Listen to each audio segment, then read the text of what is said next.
I think we're live. We are live. You are live. StreamYard just said we are live. We are live. And let me hop over to Instagram as always and make sure that we are going live there as well. And stall for time because our guest is still setting up because he said he was a mess today or tonight or whatever time it is right now. It's still daylight kind of out there. So, you know, it's still a day. But we have a very special guest today. This is our final regular live stream show. This is the last one. We are never going to do it again. No, we might come do it again, but it's the last one for the foreseeable future. We don't know if we're going to come back to this specifically. Correct. For those of you who are unaware and would like to know, we have launched a new podcast. It launched last week. It is a new weekly podcast. There will probably be more than just the once a week. It's coming up, but that show is taking all of our time. It is actually called, if you look in the upper right hand corner of your screen right now, the Wine and that is actually the new logo for the show. If you would like to check that out on podcast platforms everywhere, we are now on iTunes, we are on Spotify, we are on YouTube, we are on Amazon Music, we are on iHeartRadio, we are everywhere on that. Only one episode, and that covered the movie Speed Racer by the Wachowskis. So, and we paired it with a wine, but of course. So if you'd like to check out Wine and ... that is the name of our podcast. We pair now wine, not just with comics. Yes, comics still, but also with movies, TV, books, and music, and comics.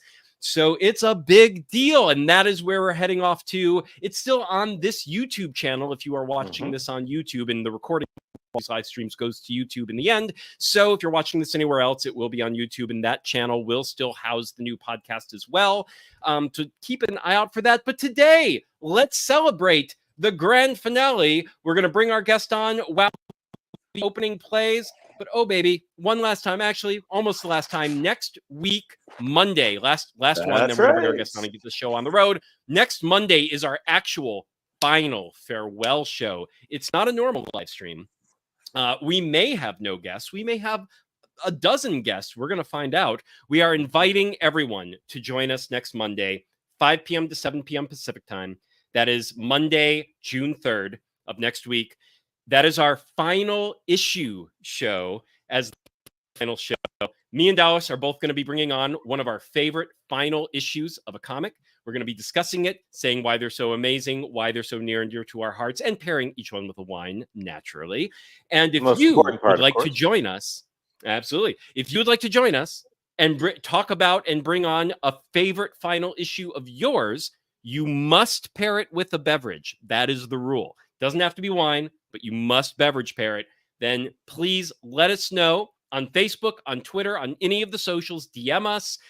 Just leave a comment on the posts about the final issue show. You'll find them. They're the latest posts on all the socials.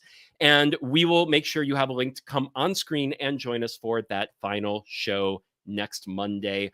All right, guys, let's get this final show on the road. Here we go.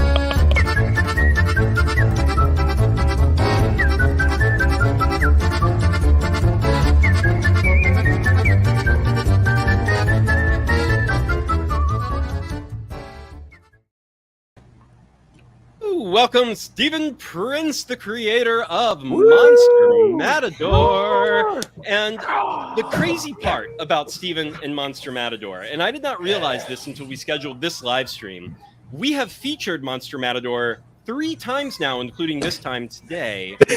Stephen has actually never been on a single live stream until this moment.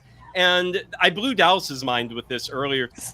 And we were prepping, and I was like, you know, this is Stephen's first time on a live stream. And he was like, no. And I was like, no, I know. I had the exact same response because in the early iteration of this show, before we even started live streams, we featured Monster Matador on this blind tasting episode of a Spanish Riojas.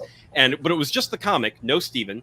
Then we pre-recorded show, Stephen. We had just started, I think, doing the live streams, or they were just around the corner, but it was right before that time. So we pre-recorded, it came out a couple weeks later. So he's never been on a live stream, which is kind of what we became this whole past year. So Stephen, welcome to the live stream Wine and Comics Pairing Show. I gotta watch what I say. No, let it all hang out. No, it's like you're the last guy. editing. Let it all hang out. Not that I did a hell of a lot of editing. No, it's good. It's good to be back. I enjoy the show. You guys have great guests, so and it's kind of been a murderer's row these past few. Really Richard Fairgray is a tough act to follow. I will. Oh, that's our phantom co-host. Yeah. Yes. Well, I'm just glad he got the 4-hour live stream out of his system the first time. The second time we had him on. Because then he's like, "Do we try to break that record?" And I was like, "Absolutely no. Like, we're not doing that ever again." Just and do, our shortest live stream ever. Yeah, you know how they have free comic book day, 24-hour comic day. You could have 24-hour yes. Richard Fairgray. Oh God, there was some. He has enough stories. Oh no shit, he has so many stories, and like one of my local art house theater, the Lumiere Cinema, which is like right down the street from where I live. Just this past weekend, they did something that I think it was. It started at noon Saturday and went to noon Sunday, and some poor filmmaker was hosting it, and it was like this whole like 24-hour palooza of film experiences, and I was like, oh my God, I would die. Like, I can't even imagine like doing that, but people love doing that shit where it's just like 24 hours of sheer like hang in there, here we go. But I mean, one of the problems is, we're putting the show to bed just because of what we have coming up. We're already working on it. So I'm just like, even when Richard was like, why don't we break our 4 hours? I was like, Richard, I have a podcast to edit as soon as we're done with the live stream. And no, I'm like, I have other things. Like, the point is I have too much shit to do. So I have to not do that as well. But anyway, welcome, Stephen. And folks, thank you. If you have not heard of Monster Matador before, this is the comic we're going to be talking about here today. Keep talking, guys. I got to run and grab the bottle. Okay, go get your bottle. This is Monster Matador. Once Upon Some Monsters in Mexico, the 4-issue limited series. He's on issue 3 at this point. And the last time we talked to Stephen, it was for issue number 1. And that was the one that we pre-recorded. We did not talk about issue number 2, so we're kind of going to talk about that today as well. And now we're on issue number 3 because we've read them all up to number 3. And and we also, as mentioned before, we covered like the entire first volume trade paperback on the first time we talked about Monster Matador on the show. So we've read the whole. I've even read the old black and white comics from before he launched this iteration of Monster Matador. Somewhere we kind of talk about the whole fucking thing. But we kind of did that last time as well. Look up Stephen Prince Monster Matador. There are 2 other episodes on this channel, so you can we'll try not to rehash too much ground here. But Stephen, so first of all, how does it feel to be this far along with the series? And you are 1 issue away from completing this arc, which I know you're very excited to get to the next issue. Especially you've been teasing big things are happening when this arc concludes. All right, and one thing I wanted to mention, I am surprised. So this is kind of a 4-issue limited series, but it's almost really like 2 2-issue series that are just sort of bleed into each other. But like issues 1 and 2 really were like that was one arc, and it's sort of like we finished that, but we are moving immediately into the next adventure that's happening right here. And then issue 3 kind of started that, and I was like, oh, this is almost like starting something new. But a lot of new characters. A lot of new backstory. The reason for that is originally that was supposed to be. I was at one point kind of wanting to do like big 64-page releases, Yeah. And oh, that's right. We did it with Afropocalypse, and it just. There's really no difference on Kickstarter whether you do a single issue or a double issue, and then we did a trade, and when you're pricing trades, it's kind of the same as a double issue. So it was just kind of like it was just a weird thing, and at that point, I think we worked so far ahead. I just kind of went with the script we had and brought them kind of together. They lead right into each other. But yeah, that's kind of why it kind of reads that way.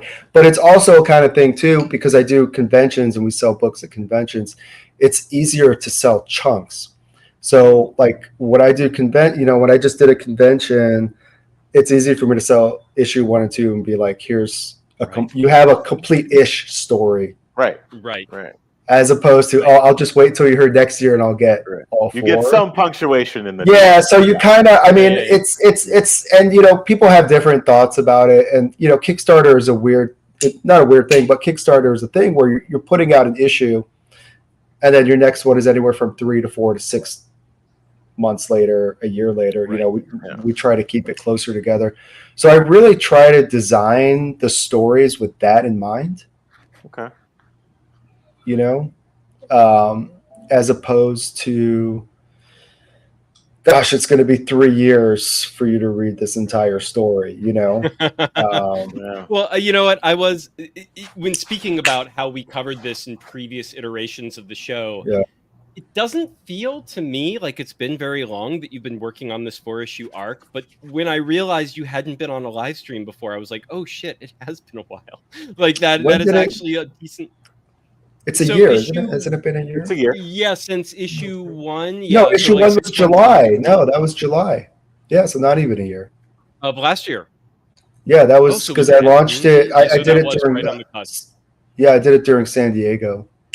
Oh yes, that's right. Okay, that's so right. we had just started live. Yeah, you guys probably just started. Yeah. Okay. Yeah. Okay, gotcha. But yeah, even Monster Matador as a whole, though, like thinking between like the first trade paperback when that came out and whatnot, like I don't know, it was interesting just to see how much time had actually elapsed when the story. It does feel like you're pumping them out at a relatively decent pace, and so I mean that as sort of a compliment in the sense that compared to some, I mean, some I back a lot of Kickstarters, so like there are some series that like when a new issue comes out, I'm like, oh right, that thing. I've like forgot it existed. Like I didn't remember. There's 2 things. One is like, it's kind of keeping momentum to it, and because of the concept, it's, I don't want it to just be a monster of the week thing, So with this arc, we turn into that too. Yeah. So with this arc, we kind of, I feel like I've earned now, like here, what the concept is. Now I can kind of shift it into this kind of like bigger story. Yeah. But the other thing is, one of the things that I've kind of pride ourselves on right now, but is that we've had the consistency of the art team. And part of that is, you got to keep your artists busy. Happy. Otherwise you lose them. Busy, happy, same thing. So just by virtue of that, and because we work about 2 issues. I mean, I've got issue 4 is done. And we're getting ready to start on a spin-off, a Luchador spin-off. Ooh. Go on. That's gonna tie into. Yeah, it's the monster fighting luchadors that we introduced. Yeah. And that's going to be kind of like the X-Files meets Indiana Jones meets Godzilla. I can see that. That's a good pitch. Yeah. That theme when you introduce them in these issues, like it does feel like that thing where it's like the new warriors first appear in in Thor. Yeah. And then and that's how they get them to announce that there's a new team in town about to take place. And I'm like, this feels so much like that, no question. Yeah, so people want to know where the monsters come from, and the Matador doesn't really care. Right. He doesn't. He just wants to fight him and give his daughter a safer world to live in. He's not interested in origin stories, right? Yeah. So how we're setting. So this one shot will sort of set up this whole thing, and the whole kind of start to explore that through them, and there'll be kind of like challenges of the unknown. Okay. In this universe, but so anyway, there's I forgot. Actually, Stephen, does that one become more sort of monster of the week? No, because it's like I said, it's like Indiana Jones. It's like it's this adventure that keeps kind of opening up and opening up the world to like bigger. Monsters are a part of it, but they're not. It's not going to be like, oh, we've got to go find the monster. Okay, gotcha.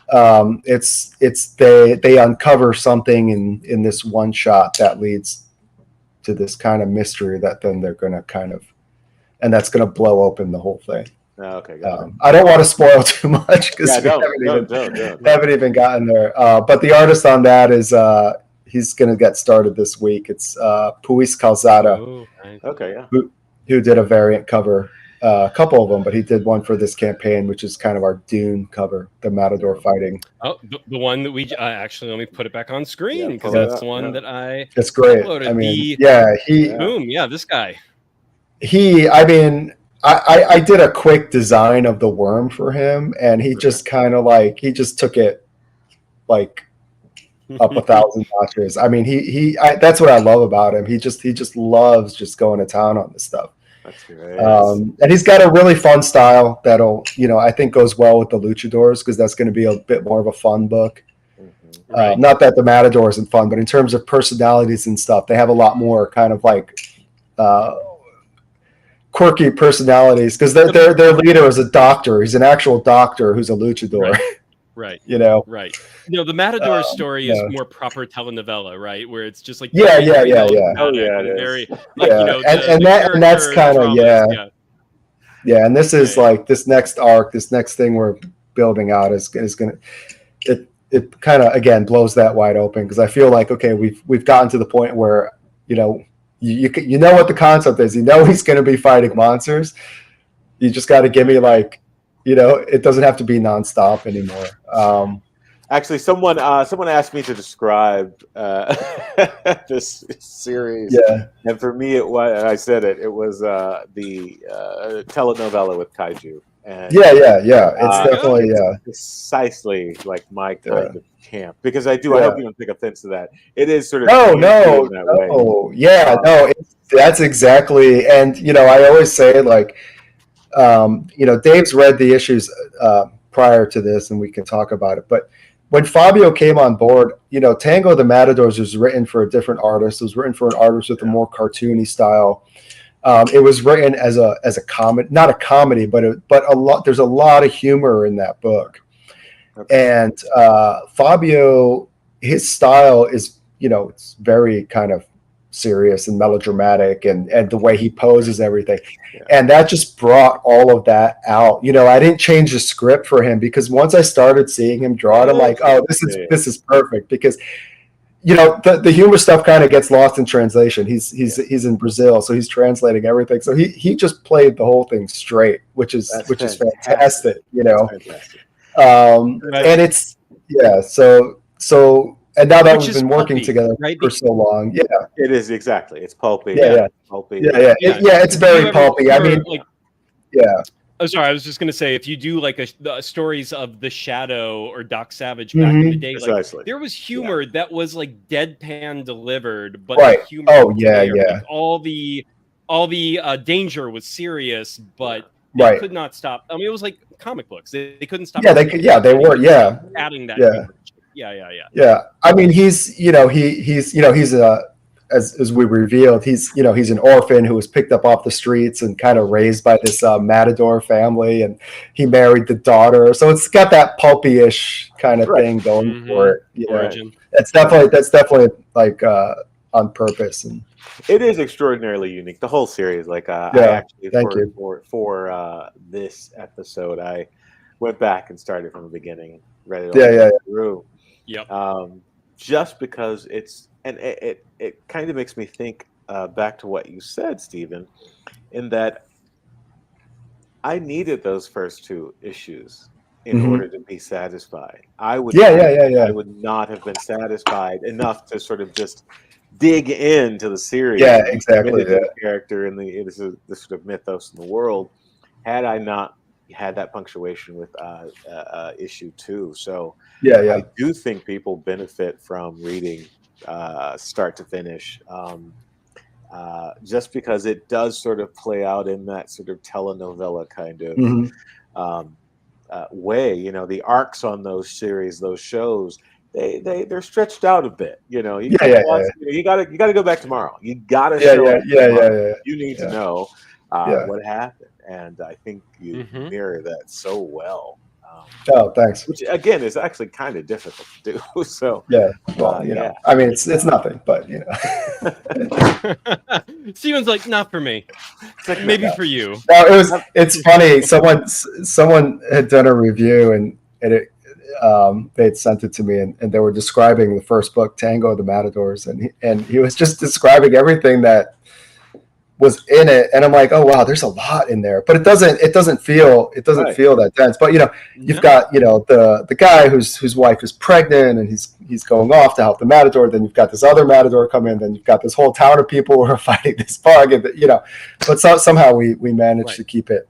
We managed to keep it together. I think maybe because I have a theory on that, because I think you're right. That first 3-issue arc / limited series was so tight in terms of how much you packed into it, and yet it felt effortless. Like, you read through those 3 issues, and it's one of those things, you know, back in the night, I remember when I was growing up in comics sometimes, like before writing for the trade and all that stuff became a thing, and there would be those like 3 or 4 part, sometimes 6 part at a big stretch, but 6 part arcs would be like pretty long. That was about as long as anything ever got.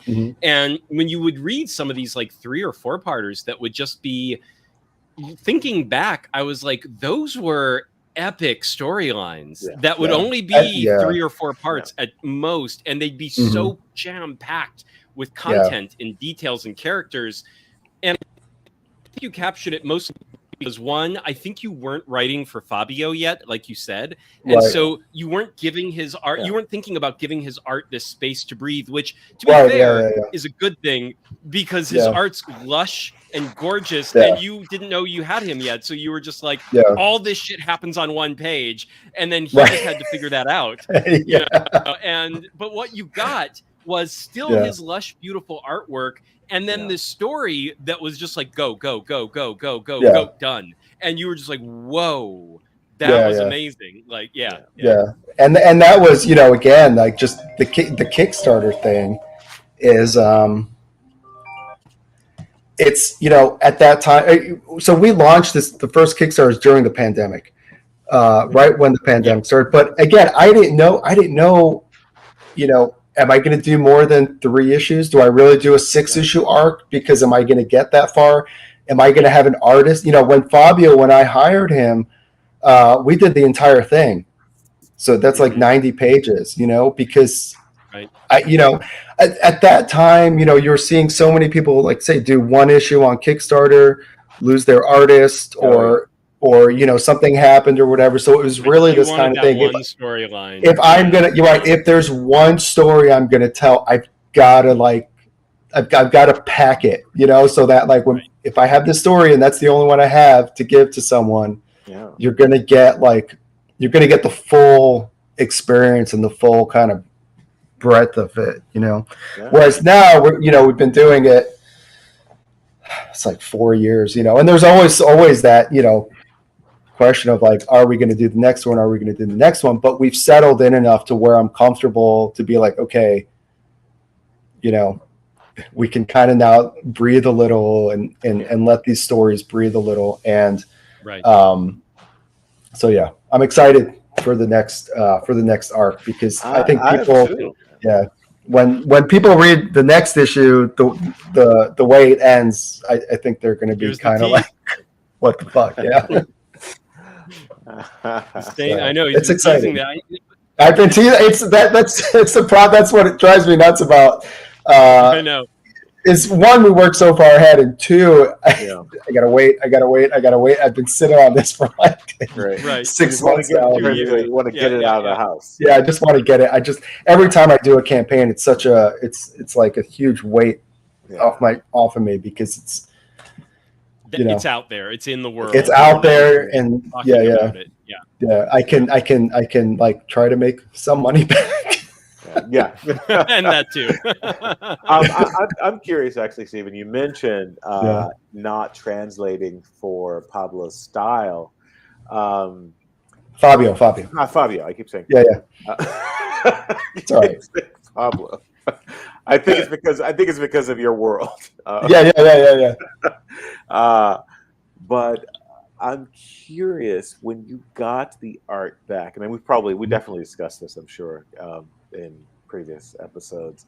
But what was that response when you realized his style was so sort of serious and acute and let me see. I'll see if I can. The first page that he did. If I have it here. The first page that he did, I kind of with Tango the Matadors. After he drew it, I kind of moved some stuff around. But the first page he did is kind of like it's the third page of Tango, but it's kind of the intro page with the Matador. It starts off with a close up of his eyes. Okay. And then you pull back, and he's kind of being carried by, and you kind of see the whole thing. And I remember getting that page, and I was sitting next to my wife, who doesn't give two about any of this stuff. You know, she's like, "Oh, that's nice," you know. She's very supportive, but and I was just like, I was just so I'm like, it looked like what was in my head. You know what I mean? Like, I never in a million years would have thought that someone would have captured that. I just never like. Yeah. So it just from that point, it was great. You know, he's really talented. You know, don't tell him, but he's yeah. No, he really he has he's got a really great ability. Like you said, you know, those pages are packed, and he has a really great ability to tell a story without crowding the page. And so yeah, it was like from the beginning, it was just kind of like, oh wow, this is, you know, you just kind of see it, and he really brought out the cinematic quality of the writing, and again, just the posing and even that, and you know and that thing you were talking about with that first page with the eye and then the pulling out kind of a thing. I'm like, and you can see it's like that. And then that was in the script. So first of all, that was in that was in the script. That's the writing. But he did it. But he did it. Yeah, he did it. No, but he did it. But yeah. But no. But what I mean is, and I'm teasing a little bit, but I'm not. It's like I get credit for that. God damn it. It's very easy to write this stuff, you know. It's a whole other thing to translate it in that way. Literally. And those first few pages. So Scott Snyder, who's obviously big Batman writer, he used Monster Matador, Tango the Matador, as the first issue in his class about action scenes, and the initial sequence of Tango of the Matadors, that action scene, he used that as an example of how to write an action scene, of how to, and there's very little dialogue in that scene. It's really the art that carries it. And again, when you write in a cinematic way, you know, it's very easy to write it. But if you don't, if it's not drawn, if you can't capture that in the art, it doesn't, you really lose something. But when you look at that sequence that Fabio did, and you know, one of the things in those first couple of pages is we have the Matador, and then it cuts to like the horses and the Matador and the horses and the legs, and then he throws the sword and the Matador catching, and it's a very fluid, it's a very fluid scene, and the storytelling, you know, is so fluid in how he did it. It's perfect. So it's right, really indulge me here a minute, Stephen. Yeah. Talk to the people. Tell them about the moment when the visual you write down using your words on the page. You hand that to an artist. When that artist returns precisely if not more, than what you envision. Yeah. Tell the people, one, how rare that is, and two, what that feeling is. It's great. I mean, it's the greatest feeling in the world. It's really, I mean, it's and Fabio. What's nice about Fabio now is we've been working together long enough, and I know what he can do, and my scripts are. Tango is a very tight script.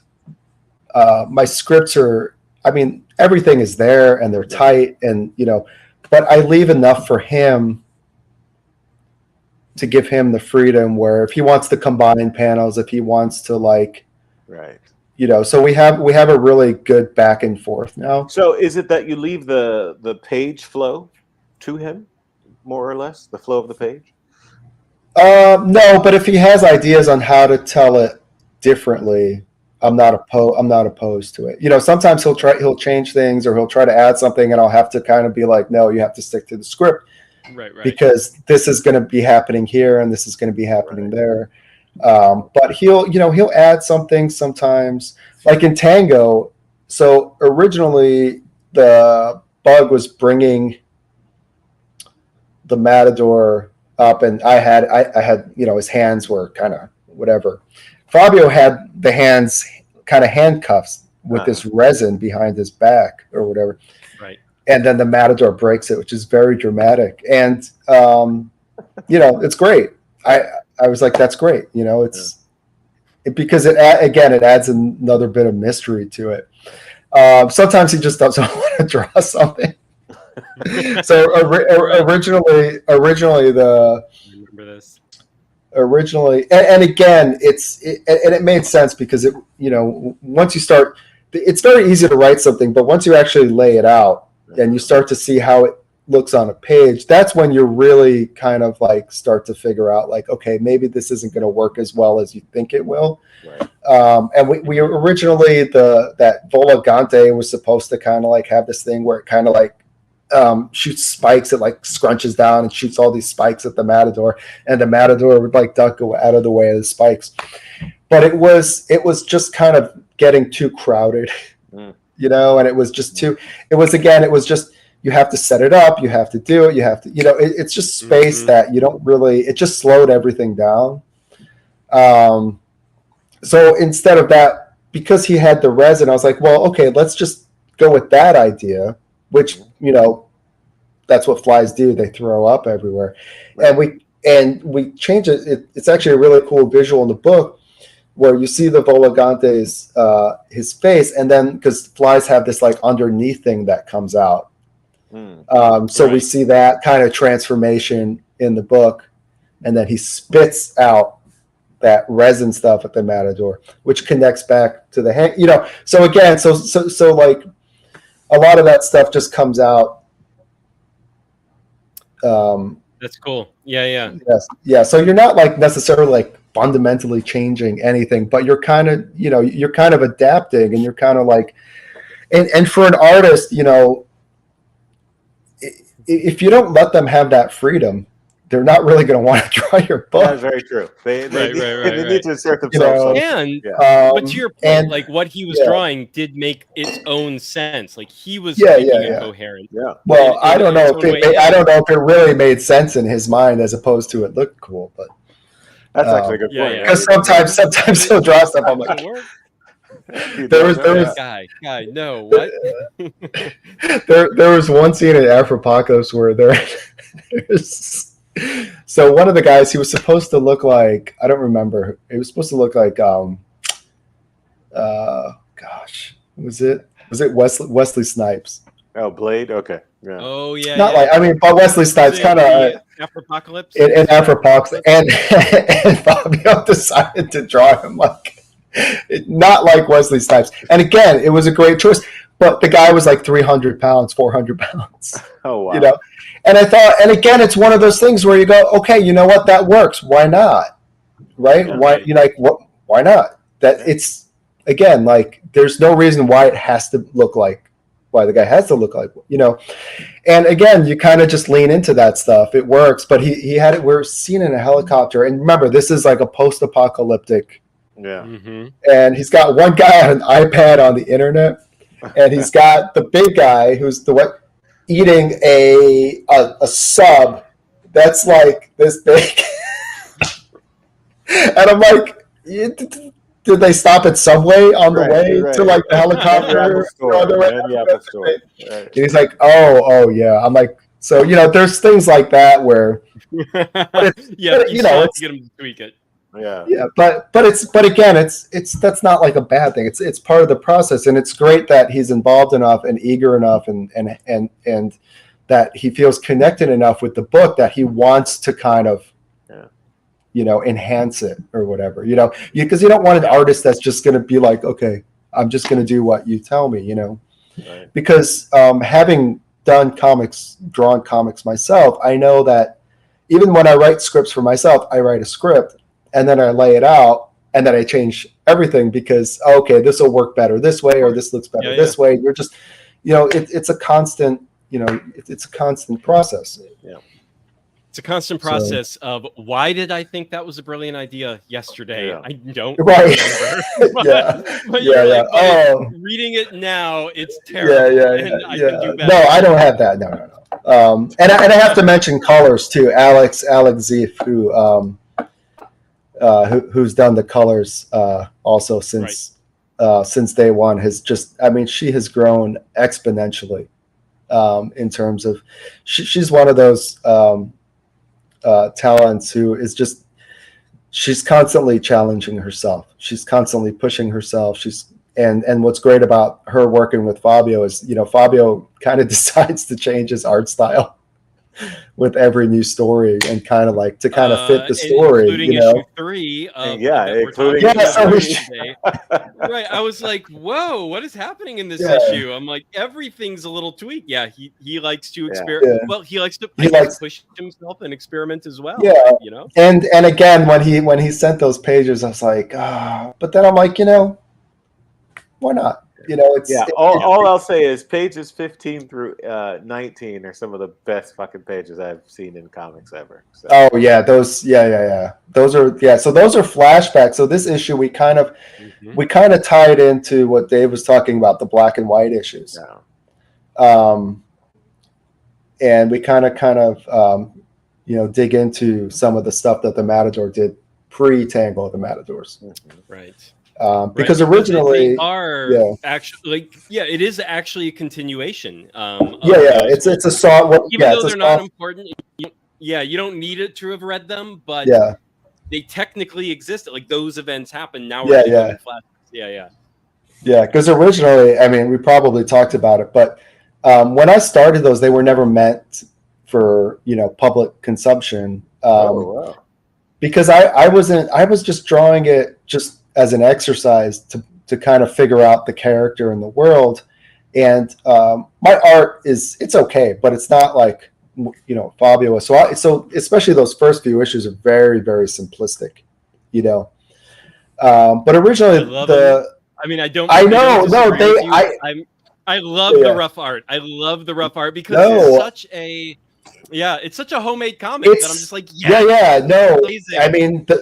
The people a lot of people are like, when are you gonna, you need to go back to doing it. I've got, or just select them and put them out there. Come on, man. So what happened is, I had kids halfway through, and so on that back half, I only did full pencils. I didn't ink it. So the plan was always the artist that was supposed to do the book that wasn't Fabio had a style that was closer to it. So the plan was to kind of remaster everything and ink everything and then have a big thing. So I will do something with it at some point. Good. Okay. It will. It should. No, it will. No, it's because they're fun. They've got their own kind of personality and they're quirky and you mentioned earlier that you had drawn that worm for the cover artist to go with it. I'm like, that worm's from those early issues. Like I remember that worm. Yeah. Worm. So we're bringing that stuff and setting it up to set up everything else. But it kind of worked out nice because it really gave the sense that this is a world that exists and that the Matador exists in this world and that there's all this other stuff going on that we're which was nice. So it worked out. Cool. Yeah. Let's pull up the page, Dave. Amazing. Just to catch up on the chat here a little bit. I've Look been at the comments. woefully Oh my goodness. negligent. I've been this. talking We a have- lot. Sorry. So we have Paul Pate. Wow, this comic looks nuts. Paul I dig Pate, the giant not woman Pate. Matador. So Pat Pate. Pate. Paul Pate. I like Pate. It's just so much cooler. And I'm drinking wine, so it's got to be Pate. With the You're it's just just, gonna that is eat how that it one works. in there. He Paul knows that. We Pate. discussed this I love when that. he was on the show earlier. We discussed this. Exactly. But Paul, yes, 100%. And we will say yes. This comic does pair with tequila. I will also say that in previous times we've had Monster Matador on the show, we paired it with Rioja, Spanish Rioja. That's a big one that I still stand by. I think that works. And I forget what you paired it with on the pre-recorded episode, Dallas. I paired it with a Mexican orange Palomino wine. I think I actually did pair it with a tequila. Mezcal. Oh, I think you did. Okay, perfect. I was Yeah. going to say. Yeah. So Dallas did tequila. I did this crazy orange wine that was soaked on the skins for 120 days. Yeah. It was like drinking something that they had literally sprinkled sand from the desert in. It was so tannic and like coarse and like insane, but it was perfect for this comic. And I have a totally different one for today that is going to be my third. Complete departure. Yep. Something completely different. We also have K-pop in the house. I don't know if she's still around, but yo, K-pop, if you are still here, Flo of the tightness, when she's talking about the tightness of those pages. And you know, flies are so gross from Paul here. And I will say, yes, flies vomit all the time, and cats too. Don't forget cats. We got to have your cat kaiju come in. And maybe have we have to have like the short parody comic of Tango with the Matadors where the cat is vomiting all over the Matador. I think this is something that needs to happen. And she wasn't actually talking about what I just said, but that's hot too. They give the cat kaiju the moniker of mittens in Spanish, which would be what? Metanio. Metanito. And drawing for someone else's writing is exhausting and difficult work. Paul would know he is an artist, so it is. True. I'm sure. You know, collaborations they're magical. They're hard. So when they work, there is a magic in that. You know, K-pop has a fantastic her podcast. Rock is on, awesome. John. Yeah. Yep. John. Hey, John. Boom. Yeah. All right. So Paul is new to Monster Matador, so we should. This show. Sorry, I just wanted John. This show is so early when you're on West Coast time. I'm on West Coast time, so yes, it is. I agree. But hey, second to last show, final regular show. Next Monday's the grand finale. Right. And then we get to record all our shows at like noon is what we're doing for the podcast. So, but it's not video, so we're not actually drinking during the recording. We're just talking about what we drank before to pair with it. So that's a little easier because I like saving my drinking time for when I'm editing these shows and podcasts and shit like that, because that's when it gets good. You know, it's like 8, 9 at night to like 10, 11 at night, and you're having a good time at that point. So that's when I partay. Yes, that is when you're firing on all. And yes, I'm very intrigued. I love Mexico. Have family there. There you go. And 8 to 11 p.m. is when it gets spicy. Yes, and then you 11 p.m. to about 1, 2 a.m. to actually relax and watch some things or read some things. If you're like me, you don't go to bed until then because.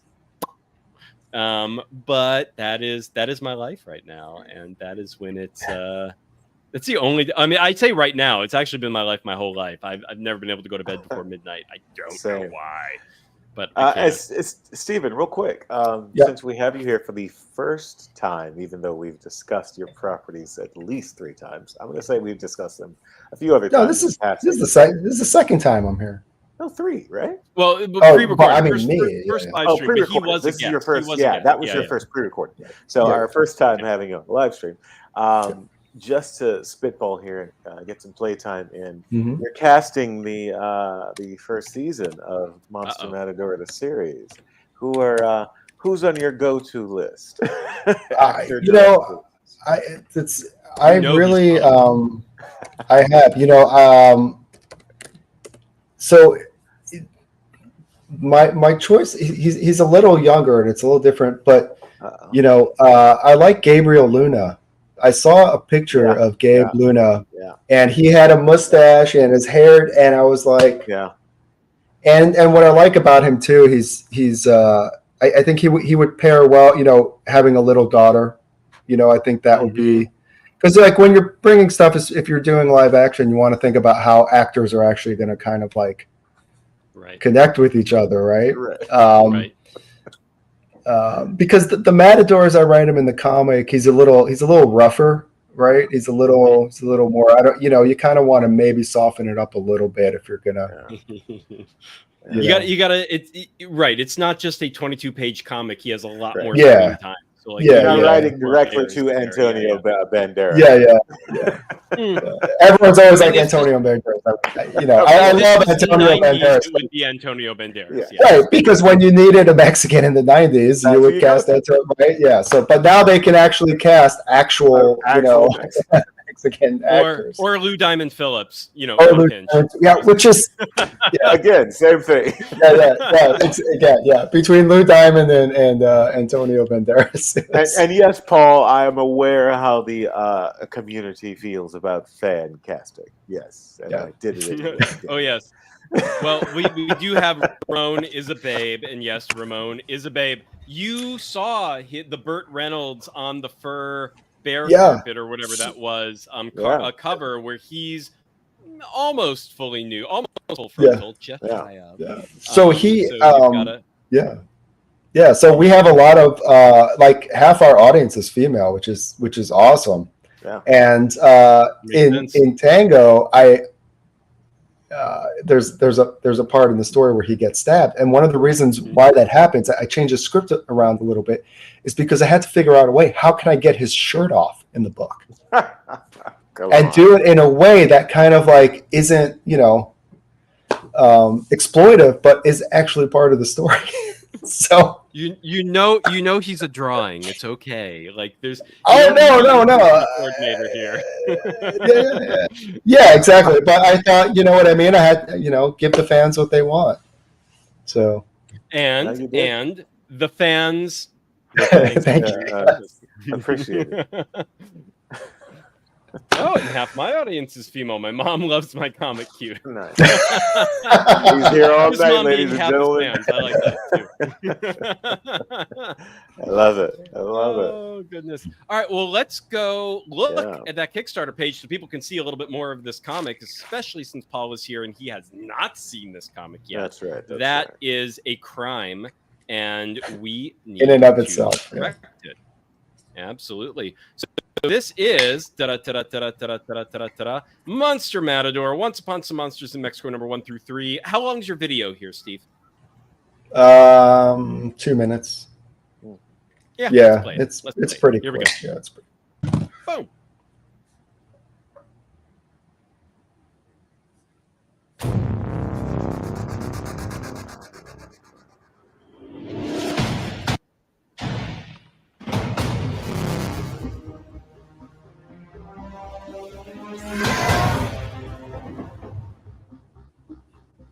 Hey everyone, my name is Stephen Prince and I'm the writer and creator of Monster Matador, post-apocalyptic kaiju throwdown about a matador who fights monsters to make a better world for his daughter. Our latest Kickstarter is for our brand new epic, Once Upon Some Monsters in Mexico. The matador returns to Mexico to be reunited with his daughter, but when a monster attacks, he is forced to confront his greatest fear, plus monster fighting luchadors. It's going to be epic. The book is drawn by Ringo Award-nominated Fabio Alves and colored by Alex Zieff. Now, how about we check out the rewards? We have the regular cover that's drawn by Fabio Alves and colored by Alex Zieff. We also have a couple of cool variant covers. There's a catch-up tier where you can pick up our 180-plus Volume 1 collection in softcover, hardcover, or digital. You can also get a signed edition or a sketch edition, or add on single issues. Plus, we have cool extras like a lanyard that's great for conventions, and my favorite, a Monster Matador shot glass. Keep an eye out for stretch goals and a few surprises. Like our past campaigns, the book is almost done. It's completely drawn and written. We're just waiting on a few color pages. So we hope to get the book to you as soon as possible. Thanks again for taking the time to watch this and for checking out Monster Matador.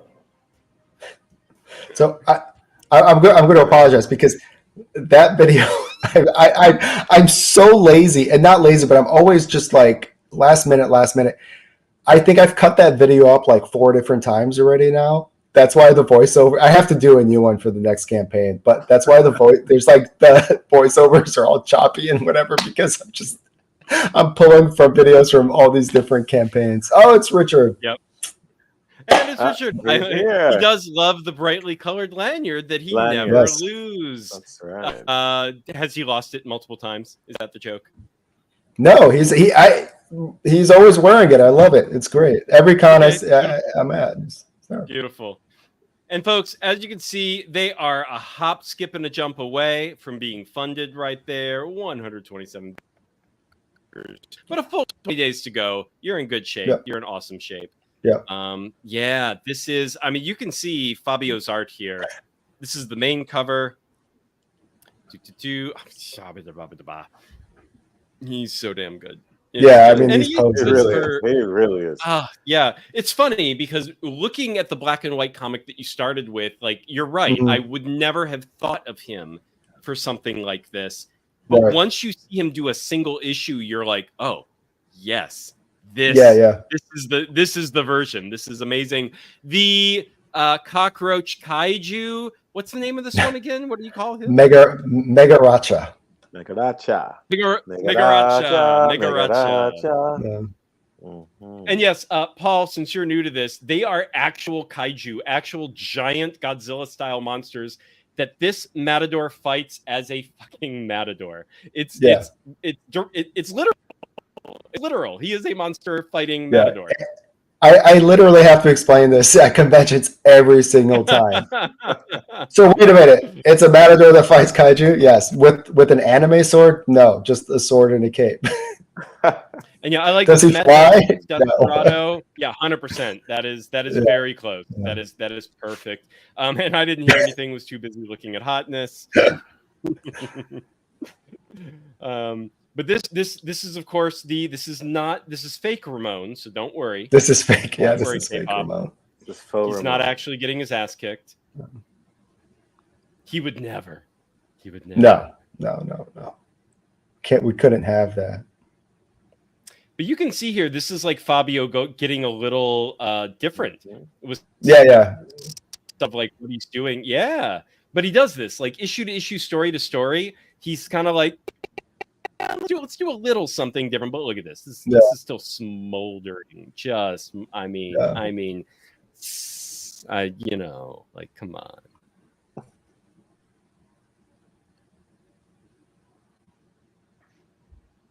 But yeah, this issue is largely like setup. Like this is like, okay, we know there's a huge payoff coming up in the 4th and final issue. And this one is like quiet, calm before the storm. Yeah. After the insanity of issues 1 and 2 with Megaracha, this is like, okay, everyone take a quick breather. Yeah. Let's get some backstory. Let's get some recaps. Let's get some we kind of needed a breather after everything. And this is from the early the first issue of Monster Matador. First of Tango with Matadors. This is from Afropocalypse. So you can see you can see the big guy that we were talking about in there. This guy, right? Wesley Snipes, and he's like, Like, sure, I guess. He's like, sure, I know who Wesley Snipes is. I did send reference, but you mean the dad from Family Matters? Okay. Right.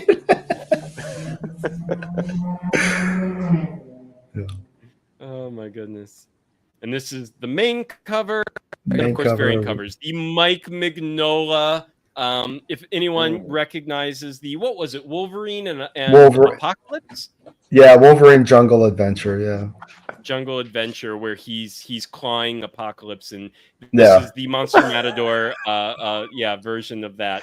Sorry, But seriously, Dave, this is like a famous cover. I remember growing up with this comments, Dave, please, real quick. shit. Wesley Snipes on pancakes. Beautiful. And yes, Jungle Adventure slaps, and her laptop is sizzling, which yes, I know. This is we aim to please. We aim to please. It's a live stream. It's gotta, we gotta deliver. That's this is welcome to our comic book only fans. We gotta keep it hot. We gotta keep it smoldering. And of course, the trade paperback, sign and limited hardcover. Totally worth it. I have that on my little bookshelf behind me. Which I forgot to shot send you. Glass. Gotta get a shot glass. Well, one of these days I need to get this shot glass, and I need to drink wine from the shot glass. I think it's something that I need to do while reading Monster Matador. It's like no matter how many times, I'll just bring the bottle with me. It'll be like nearby. I'll just keep refilling the damn shot glass. There you go. Ooh, and that's a cool shirt. I like it. That's awesome.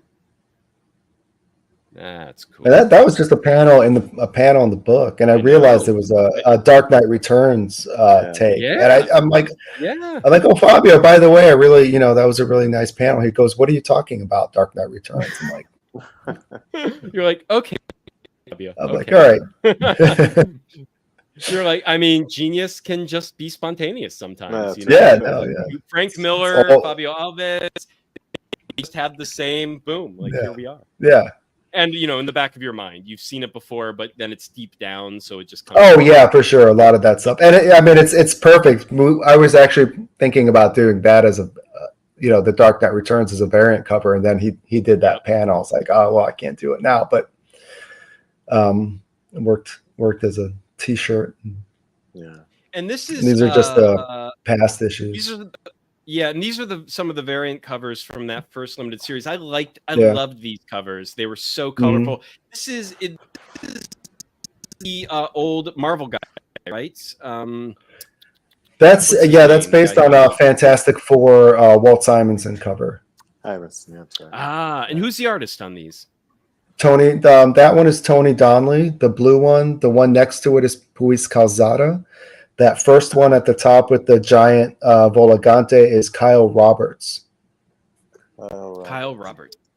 Yeah, okay. And then Fabio Kyle did Roberts, Beastie Boys. He was on the show. He's the parent guardian. Oh, yes. Yeah.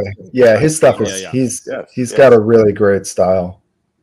Yeah, I met him at a convention, and he was doing happy hour. He had whiskey. And, yeah. And then some of the really fun kind of callbacks to things here. We got the Ghostbusters for Afropocalypse. Is this what is this cover? This is a callback to something too, isn't it, Steve? It's inspired by 60s action movie posters. So Dirty Dozen, things like that. There's definitely a similarity to it, but they're not. Yeah. It's not a specific take on a cover. It's more in terms of the style and the feel and the kind of layout of it. And that's Tony Donnelly also who did that's a great cover with Alex Zeef on colors. Cool. Perfect. And there it is. The show enough. That's my favorite. Yeah. Beautiful. And I do like the Cobra one down here as well. That's also pretty amazing. Glow in the dark? When were there glow in the darks? There was a print. Okay, screen print. Okay, yeah, okay. I'll get you one next time I see you. Okay, beautiful. I thought it was glow cover. I was like, whoa, no, I have to have it. No. And the lanyard into it, but it's expensive. All right, and then the pricing structure, as you guys can see, this is a very decent pricing structure. $5 for physical, digital. 12 for physical, digital catch-up 15, digital catch-up of this series 15. Shot glass, with the shot glass, you get issue number 3, and then you also throw in the shot glass for 22. The variant covers down here, all the covers. The metal cover and homage metal. Ooh, okay. And ketchup. This is all, so now you've got a lot to catch up on. So there are many options here. Take a look, folks. This is there's a lot to be able to. It does sort of read like the menu at an out sort of doesn't it? Desert taco shop. Yeah, I mean, it's just variations. It's because the hardcovers we have a regular sign, then we have one that's signed by me, Fabio, and Alex, and then we have one with a sketch. So yeah, beautiful, very cool, very cool, beautiful, and of course LT shirt. That is tempting. LT and shirt, original, excuse me, original art hardcover with the Fabio Alves sketch. That seems to be the cream of the crop. And then stretch goals, which they will get to very soon, but you're going to unlock. I hope so. Yeah, you will. It's brutal right now. No, I know we will, but it's there's a lot of stuff that launched today. Yeah, there's a lot right now. Gotcha. Well, it is Tuesday. It's so it goes. And again, this is the new normal for Kickstarter, right? At least until half of the people who are into it right now all abandon the idea because it's too much. No, it's. So we'll see.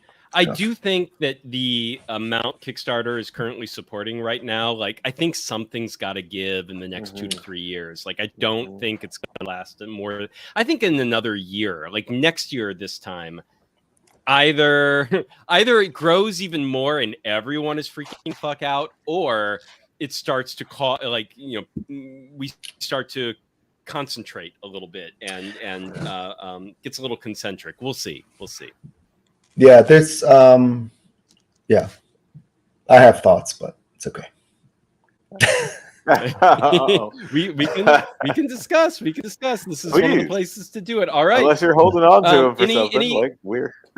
Any last thoughts on the Kickstarter here, Stephen, before we unshare the screne? No, back it. I don't know. Back it. Come on, it's fine. It's this is we're off to we had a really strong start, which I'm happy with. It took a little while for us to find our footing with the book, and I think part of it's a weird thing, like I said at conventions, like it really is. People are like, "Oh, it really is a matador that fights kaiju." There's something about the concept where it's like, no, that can't be real. That can't be a thing. Right. But it's the nice thing is the reaction when people read it is especially like Tango, in that it's just like this adrenaline rush that they can't put down.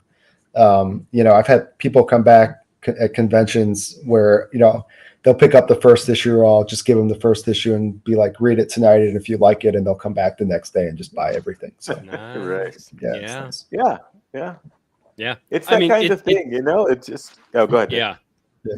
No, I think I was going to say exactly what you were going to say, which is like it's such a winning concept, and you do it.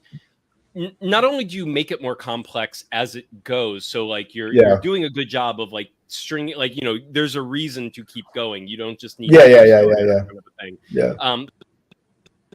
first story arc is not only is it exactly what it says on the tin, but you deliver it in a way that, because so many times the concept is amazing, and the first like 10 pages or whatever, you're like, that's the concept.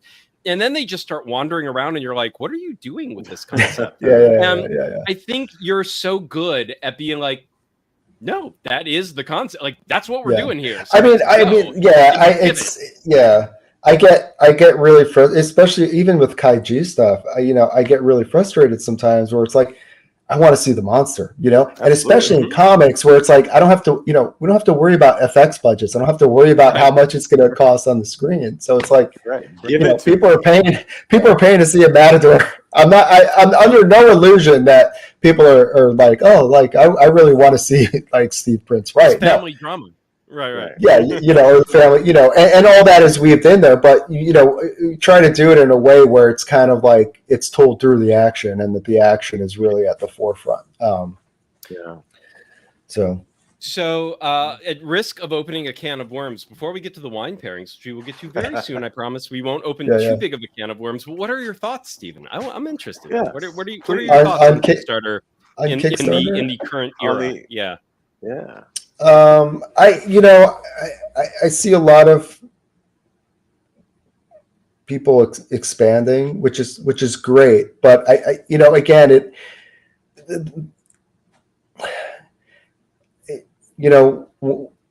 if you're doing 5 books a year, it's a lot. And I think a lot of people are starting to see kind of like softness and, well, why aren't they going to this campaign or that campaign? And, the economy is what it is. Mm-hmm. Money's tight. And, unless you're kind of like, unless you're doing it all yourself or you have the numbers, and by numbers, I mean, you're doing 10K plus 20K, right. And there are people that do that. It's going to be, I think it's going to be a lot more difficult to be doing stuff at a pace. I mean, I try to do 2 to 3 issues a year. This year, we're probably going to do 3. But that's like, even for me, I'm kind of like, I don't know if I really want to do 3. It's a lot, Yeah. It's a lot. And I think, one, money is tight because, of course, with inflation and as everything costs more, and to some degree, that's, half of the cycle of the problem is everything costs more. Now everyone needs to do more to bring in more money, more issues, more comics throughout the year if they're trying to not just cover their costs, but people keep wanting to turn it, like they're like, I want to become a comic creator. I want to be a publisher. I want to be like, this is something I want to be. I want to fund me in life. And it's like, well, it takes more and more and more as we keep going forward at now a ridiculous pace. Like inflation's going so crazy. But also I think sometimes people treat it as like, well, if I put everything I have out there, and that's and Kickstarter is not, you're not gonna build a career because you have 9 different titles on Kickstarter. Right. No, that is the logic for a certain segment of that public. Yeah, and and part of it is, you're really kind of like, if you can build momentum on a book, keep that momentum, because what I see is like a lot of people are doing, issue 1 of something, and then they're going to, then they've got 4 or 5 books going, and it's not that the books, the quality of it, it's just a matter of like, people want at some point a complete story. And if you're kind of going off in too many different directions, sometimes it's good to just focus. They're like, why? Right. Yeah. And for me, like, I want to do stuff other than Monster Matador, and I will at some point, but I also feel like I kind of want to, you kind of need to build a new audience for every book. Right. Yeah. Because if I'm not doing something that ties into Monster Matador, they might not be, like I have an action comedy book that I want to do that I have the scripts for, but I know that it's not going to carry over my entire audience. You know what I mean? Yeah. Mm-hmm. You're going to carry some, but then you're going to have to start. So if each time, if you're doing that 3 or 4 times a year, it becomes a lot. It becomes a lot of stressful. The other thing is, and it's kind of the elephant in the room, and, you can see the effect that you can see it today. You've got big companies like Skybound who, and again, Kickstarter is an open platform. I am not opposed to anybody. I know people get upset about it. I think anyone who wants to do a Kickstarter, no matter who you are, should be able to do a Kickstarter. So I'm not criticizing that. I'm not, but you also have to take into account that, Skybound just dropped the G.I. Joe thing. If you're all in on that, that's a $400. And those campaigns cost big bucks too. Those campaigns bring a lot of people onto the platform, right? But as a creator, you also have to be realistic and be aware that it's going to suck air out of the room, right?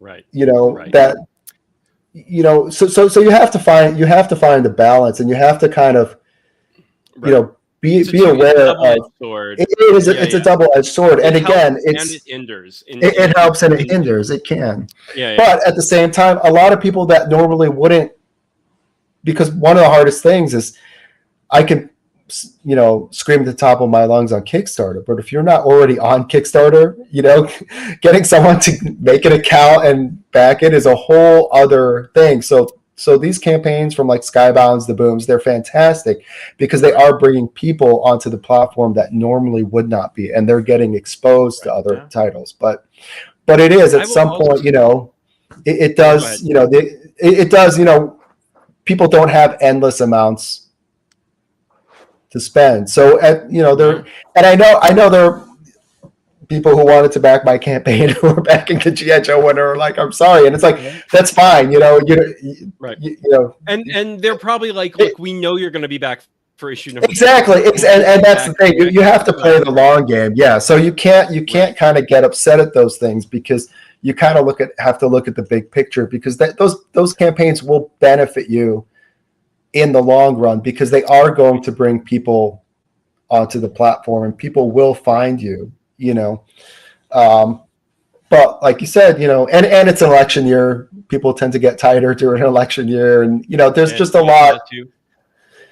Well, and I will say when things get tight, when money is an issue where it's like I have to pick and choose now, one of the things where and I will say this is something that I was very worried about last summer when I was in some of the comic discords, and I was like, because I was noticing in the comic discords, like every single creator was like, I'm expanding to like 5 titles a year, 6 titles a year. And just me being a supporter of all those people, I was like, well, I can't afford that.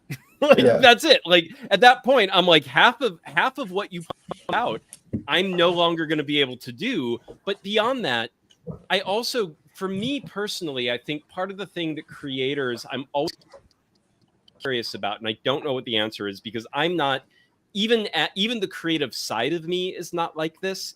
I have like a half dozen really what I think are really good stories in me, and that's it. Like if I want to write them, if I want to create them, if I want to do anything with them, it's not this endless pool. I'm not one of those like writers that can just like, I'm just having ideas every day. But when I see writers that are expanding, half the series or comics or one shots or whatever it is that they're doing, they pump out, and I'll look at it and I'm just like, why? Like I see what the concept is. I'm like, but it's just your version of a thing that kind of already exists in ample amounts. Like, why? Yeah, and I don't, I have no comment. I have no comment. But again, like the thing about that is also it's I lost my train of thought. But again, you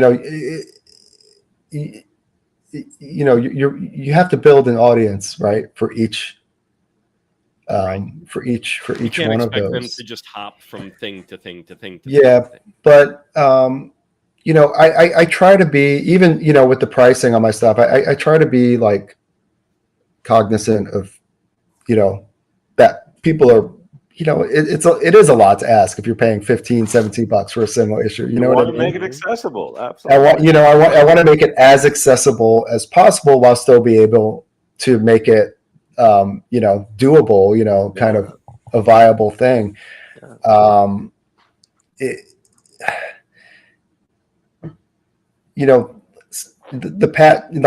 Pat Shand, who does, I think, a book every couple months, but Pat has earned it. Okay. Pat's been doing it since 2014. He has an audience that he has built and he has grown. And it makes sense for him with the numbers he does and with the audience he has to expand, right? Yeah. Because he has a huge base to be able to do that. Yeah. The other thing, with Kickstarters, you also have to be aware that Kickstarter is very good for certain types of books, and those are certain types of books that don't have a home in the mainstream market, right? That's a good way to put it. That's why, and that's why that's why Titty books do really well there, because though, I mean, I talked about this on other podcasts, but there's a huge there's a huge audience for that stuff, and they're not served in the direct market. Okay, Right. you see, I mean, remember in the '90s, Fantagraphics was safe because they had an imprint, Eros Publishing, Eros. which is their porn imprint, Mhm. and that's I remember that, the thing that kept them in business.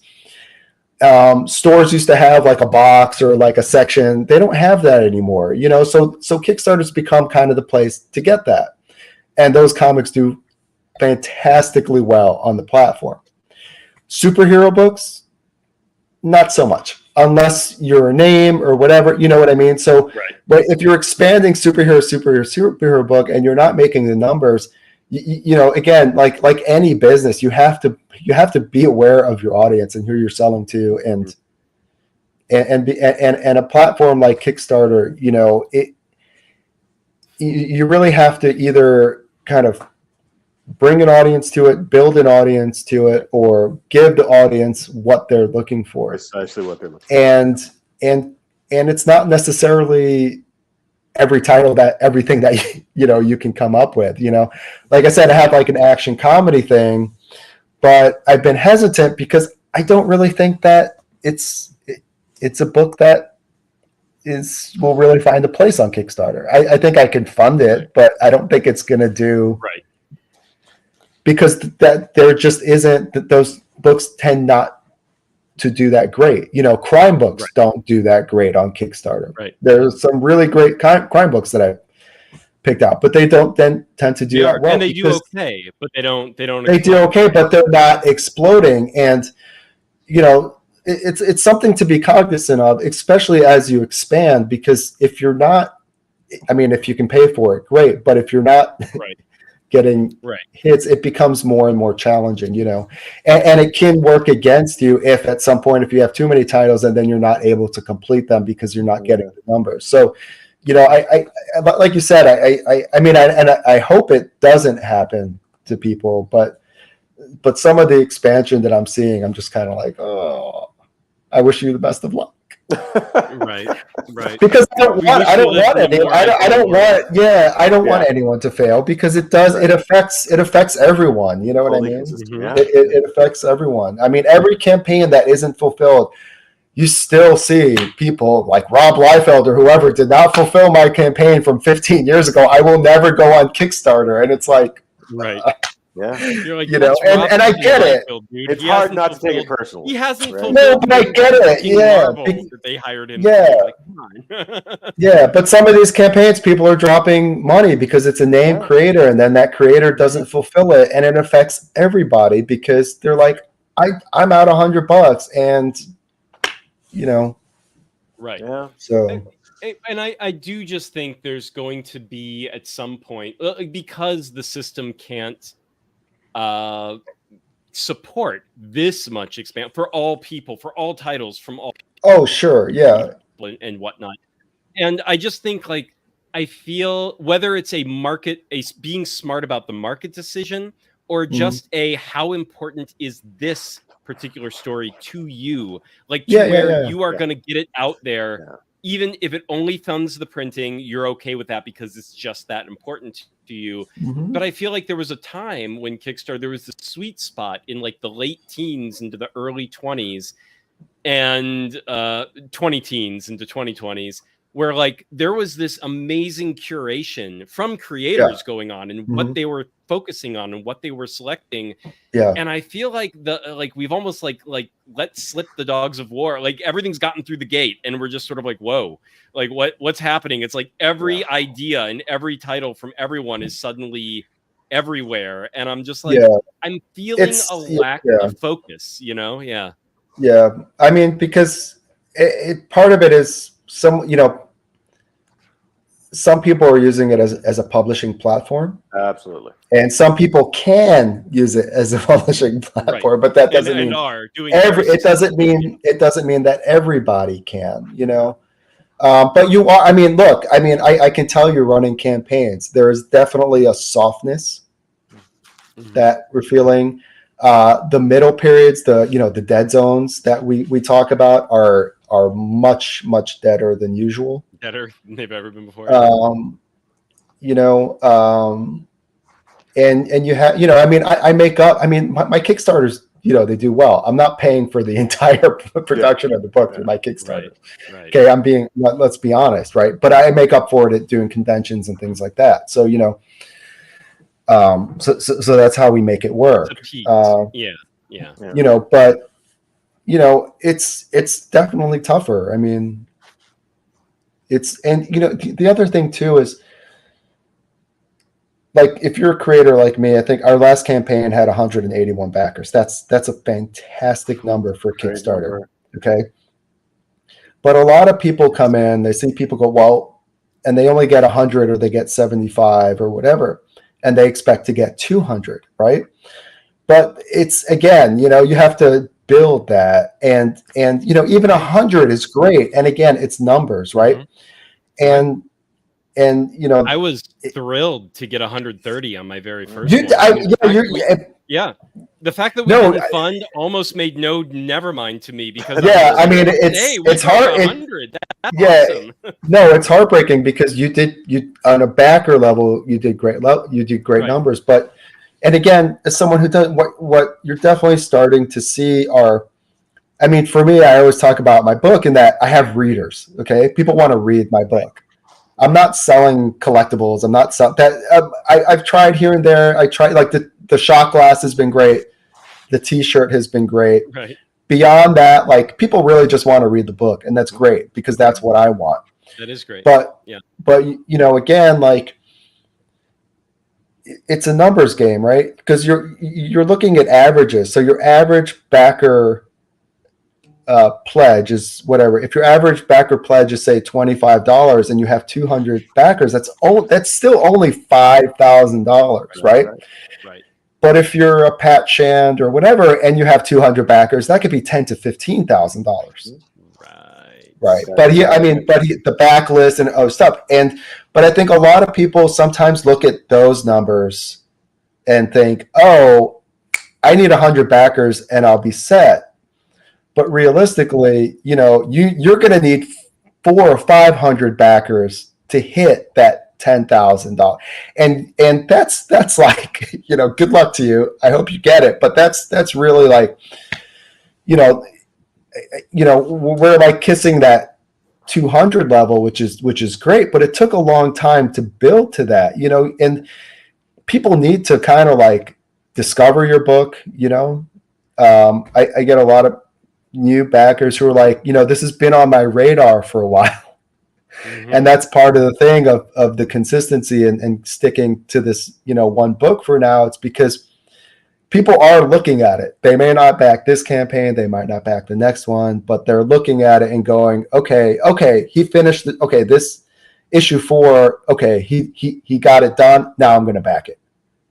Mm-hmm. So you really do have to look at the big picture and the long game. It's not the direct market where number one issues are gold, like number one issues are just like, okay, you did one, but let me make sure you can get it out there and do more, and that's how you build your audience over campaigns. But if you keep doing number one issues, like I said, you keep having to rebuild and rebuild and rebuild and rebuild, Mm-hmm. So yeah. Well, on that cheery note, this is why it's the last live stream. No, I'm just kidding. I ruined everything. No, and again, I'm not trying to be negative. Kickstarter is fantastic, and it's a great platform. Well, and we don't know where we are in a longer curve of things. But exactly. Compared to where we were, we don't know what's on the horizon and what's going to get better. And for me, I do think my own theory is that a lot of people that have just like dogpiled onto Kickstarter or, ramped up at an extreme speed because they wanted to become essentially another one of the publishers on Kickstarter. Right. I think the disappointment will pull a lot of that back, where it's just sort of like, oh, this is sustainable, it's not working. And then that will rebalance the scales a little bit. And if the economy actually improves a little bit, which it probably, the economy is also up and down, ebb and flow all the time. So we're likely going to hit a period where we're like, hey, and people have, now we've got fewer campaigns spreading everyone thin, and we all have more money to spend, and we're back in a heyday, which brings everyone back, blah, blah, blah. Well, you know, the other thing, there will be a course correction at some time. Yeah. And the other thing, and it's kind of the open secret, is that, you know, I see a lot of campaigns because I look at a lot of campaigns. I look at, you know, see a lot of campaigns, new creators, and they just put their book out there. They haven't kind of backed anything. They haven't. Right. And haven't so much in the of community, it, you know, with exactly. And that's a big thing. Like people that are backing these books, if you throw a campaign and, you know, I got backers, they back like 5,000 campaigns or something, you know, across the board. This is their Facebook. That's the thing. People like Kickstarter is like a social thing. You know, like I have relationships with backers and, you know, and creators who we all, it's not a competition for us. And, you know, we're all supporting each other. We're all pimping each other. And a lot of the campaigns that I see fail or do not kind of reach what they potentially should be reaching all have that in common, in that it's not enough just to throw. You have to be invested in the platform. You have to be, and you have to understand, you know, the community and the platform and how it works, you know. 100%. Yeah.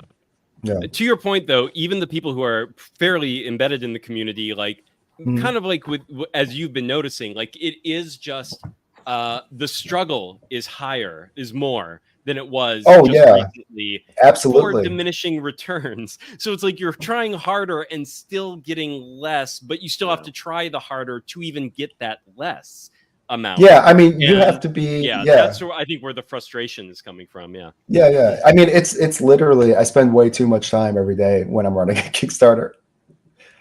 Pushing the Kickstarter, but it's like pulling teeth. I can't tell you how many people I get after a campaign or in the last week of the campaign.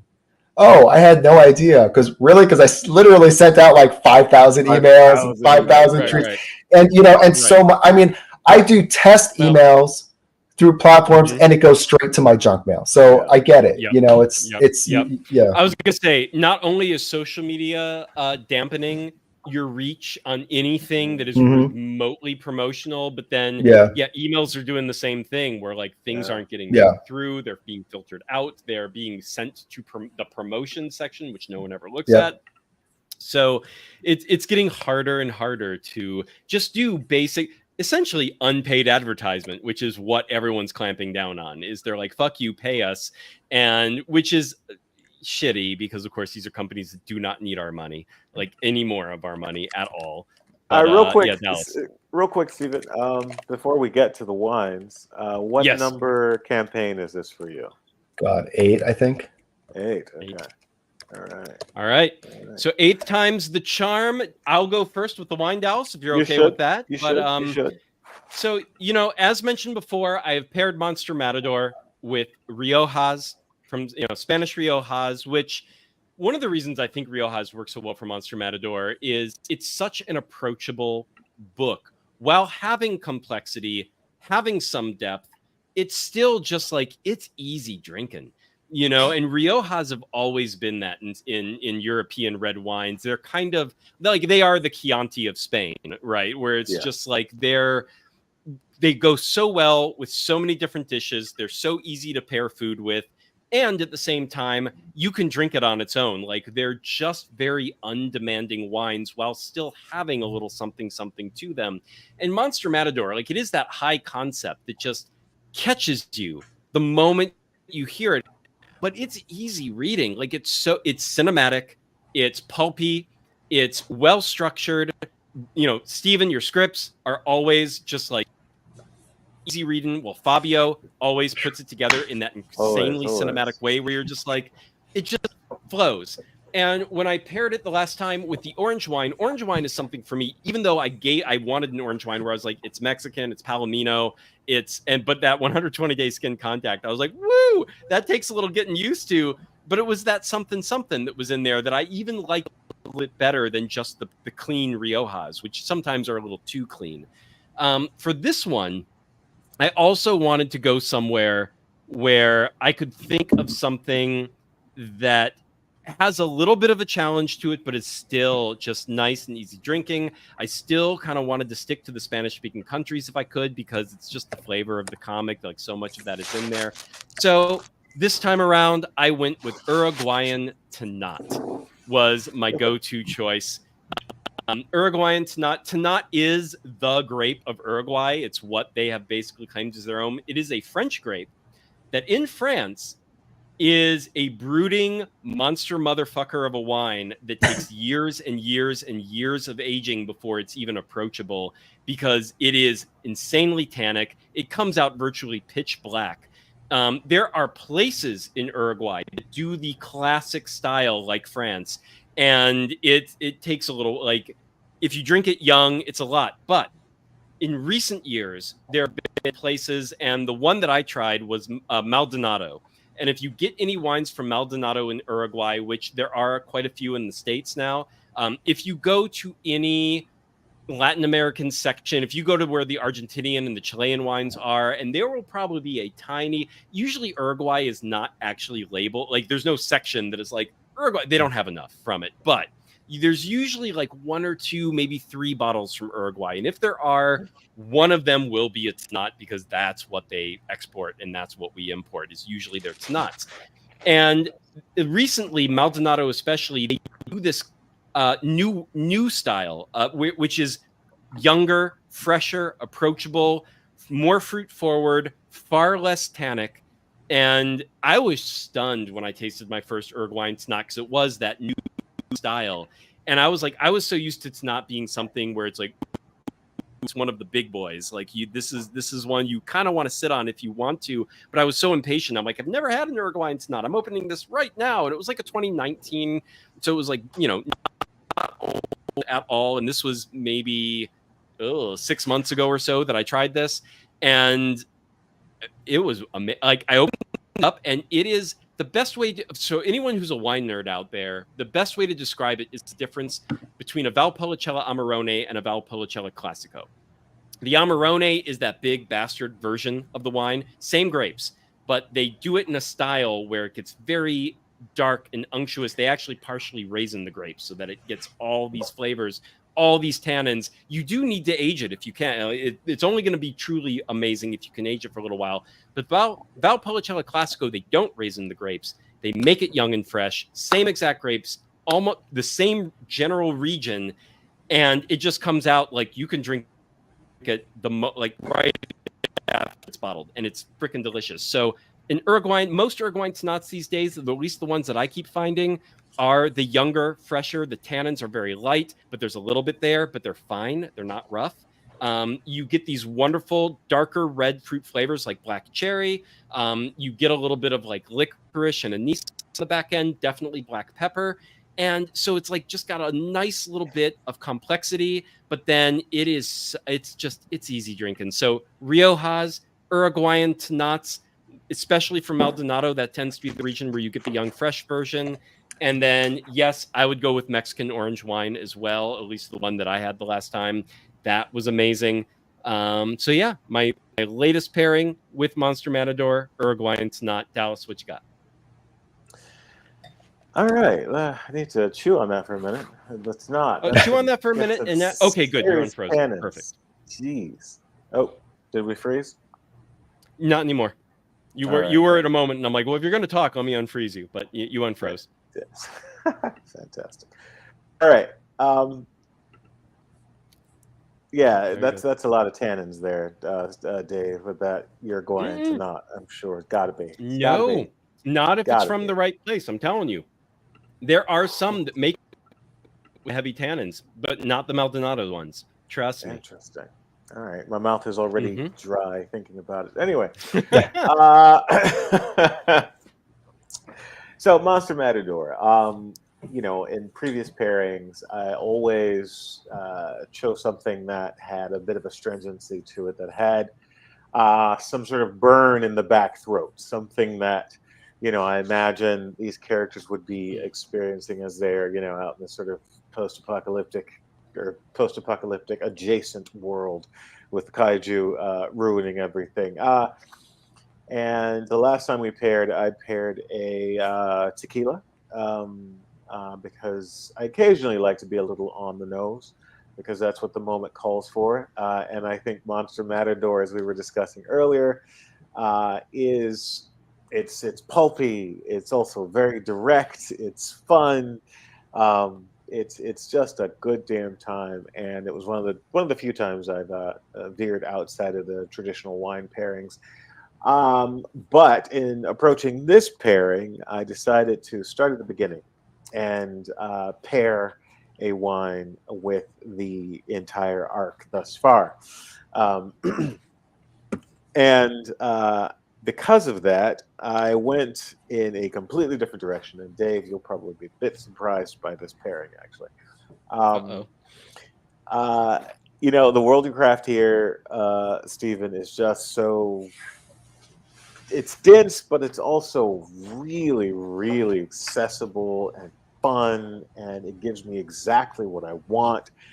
I don't have to wonder where I am or where I'm going. I'm just happy to be wherever the hell you've placed me in this world. And because of that, I wanted to find a wine that would parallel or mirror that. And this particular varietal of wine is not my favorite by any stretch of the imagination. It is extraordinarily popular. It is technically one of the 7 most popular wines in the world. California is known for its version. This particular version is from southern France, of course. It has a very lively mouthfeel, right? It's the kind of wine you would associate with an abuela or a tia or a mother or an aunt who can't miss her stories in the middle of the day. She has a glass of wine with her telenovela, and it is the highlight of her day. She has a go-to. She has a wine that could stand up to just about anything. And so I decided to... what'd you say, Dave? Garnacha. Oh, no. No. No. Is it a white wine? It is a white wine. It's a white fucking wine. And for that reason, I went with the Chardonnay because it is exactly what my mom used to drink when she was watching her stories. And it was comforting, and it was satisfying, and it was delicious. And this particular, it's called Le Fat Bastard, of course. Hold on. I need to unfreeze you so I can actually see this. Hold on one second. I'm going to remove you and bring you back. There you go, and you're back. The Le Fat Bastard. Le Fat Bastard. Nice. Le Fat Bastard. Anyway, it... like I said, it is a very lively mouthfeel, very easy to drink, and your piece is extremely easy to consume. And that doesn't mean the experience is cheapened. It just means it's a page turner. I'm happy to be there, and it's always satisfying. I think it, in the same way your piece does. It just leaves you wanting to continue drinking from the same well, from the same bottle. And I'm happy to go wherever you take me in this piece. And I'm happy to drink this Chardonnay glass after glass, even though, again, I'm not a big Chardonnay guy. So, yeah, that's my pairing with this first arc. Yeah. Not terribly exciting, but it's a bit exciting. I like being on this show. I say such nice things. We try. All right, Stephen. Well, we're gonna have a book to shout out and a pairing to do with it. So, what you got for us? I have something a little different. So I've got like a nice red from Paso Robles. It's called Allegretto. It's goes down Hold that easy up kind of there, thing. hold You that just up a there. little sophisticated. Allegretto. Okay. All right. Kind of nice thing to sip on and feel fancy. Do you So know what's in it? I'm sorry, what? Do you know what's in it? Red wine.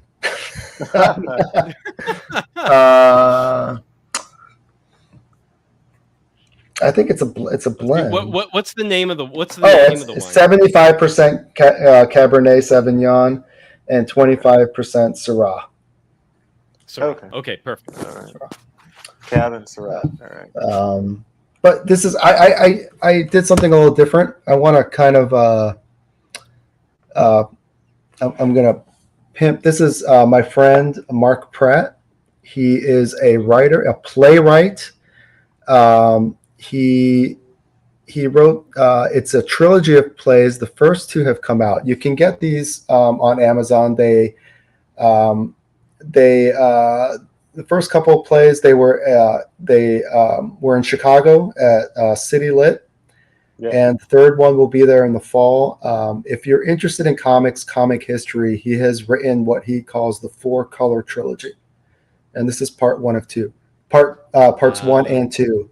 The first one is The Mark of Cain, which explores the golden age of comics and all the shenanigans and characters that came along with that. And the second volume, The Innocence of Seduction. Inverse of Seduction of the Innocent, yeah. Right. This one kind of digs into the EC era and the Wortham era, the Frederick Wortham era. So these are really great reads if you love comics, if you're interested in the history of comics. I would highly recommend these. And they're really reasonable. They're $13 a piece, probably like $10 on Amazon. They're really, really well done. I really hope that the play gets bigger and travels, and I actually get to see it. But definitely off the beaten path, but worth checking out. And the covers are by Tony Donnelly, who has done covers for Monster Matador. He did the Afropocalypse cover, the poster. Right.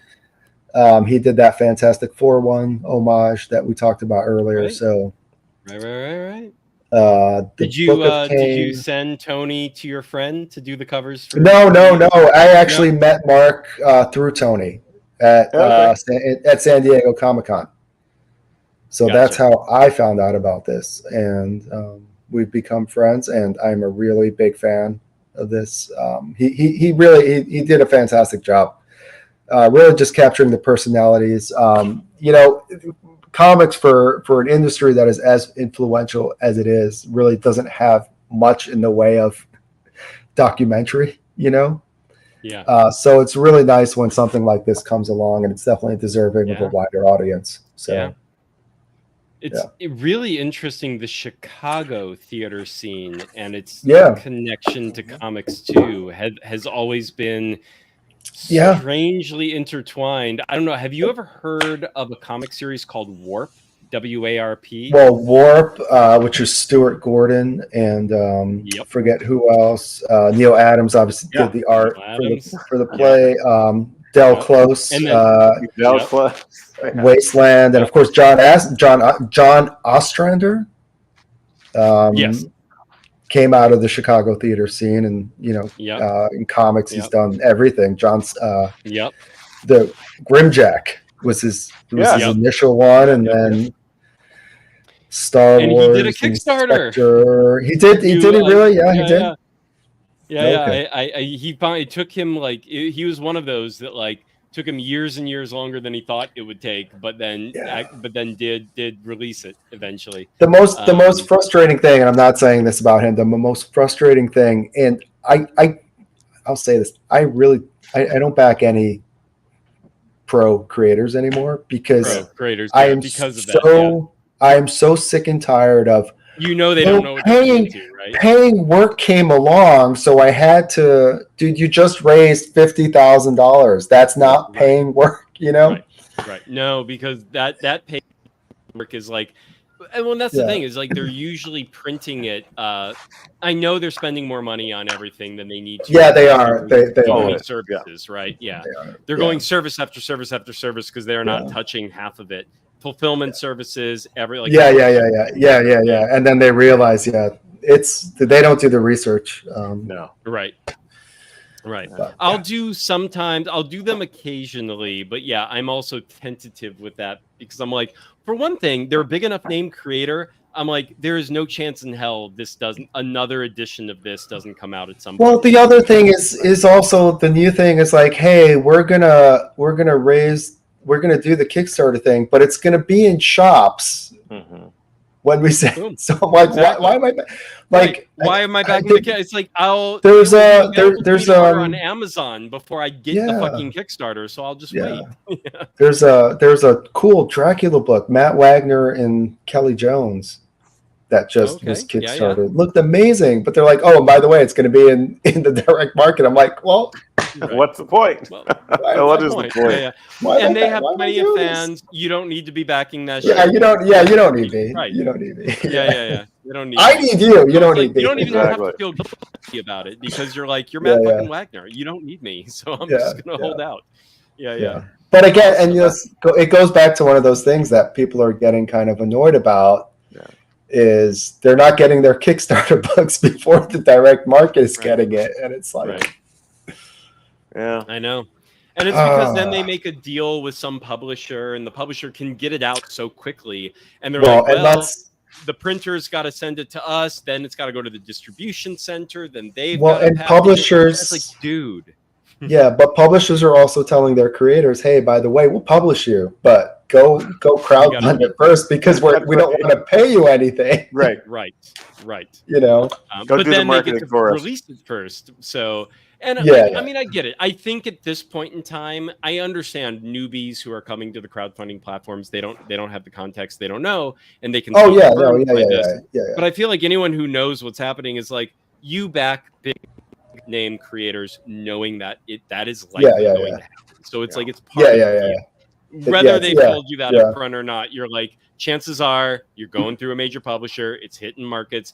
I could pre-order this on Amazon and get it before I've backed movies before that have released to like every platform under the sun before I get my Blu-ray in the mail. You know, and it's like it's been available like sometimes like months and months, like 6 months. It's been available to the general public, and I'm like, because the deals they have to make, because then it goes to the festival circuit, then they make a distribution deal. The distributor is like, "Fuck you, ours is coming out first," and they're like, "Okay," you know, and you're like, so you kind of just know that when you back certain things, where you're just like, I know, I'm backing you because I believe in the project. Not because I expect any favorable. I know you can't because that's the game, and you can't let. We do not take priority. So yeah. All right, great stuff, boys. Wait. We do have Starlight Comic. No. Go to the one before that. Go to the one before that. The one before that one. Steve is the best. I'm sorry. Yes, thank you, Barbara. Steve appreciates the comment, I'm sure. And Starlight Comic, I am still mad about that Berserk book from Boom.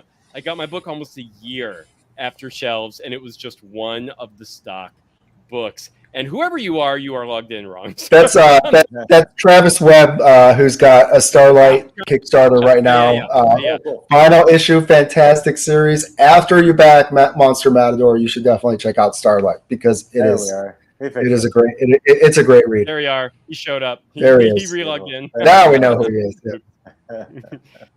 Thank you, Travis. Thanks for joining us just in time for us to sign off. Thank you, everybody, for joining us today on our last regular live stream. One more time. Next Monday is our final farewell live stream. Me and Dallas it's called The Final Issue, and we will bring on a final issue of a series that we are near and dear to our hearts and talk about it, share it, and pair it with the wine. If you are a creator and you have something going on right now, and you can join us at 5 p.m. to 7 p.m. PT Monday next week, that is June 3rd, we will bring you on screen. Just DM me on Facebook or comment on the posts that I have on Facebook about this. I'll be posting many, many more times before Monday.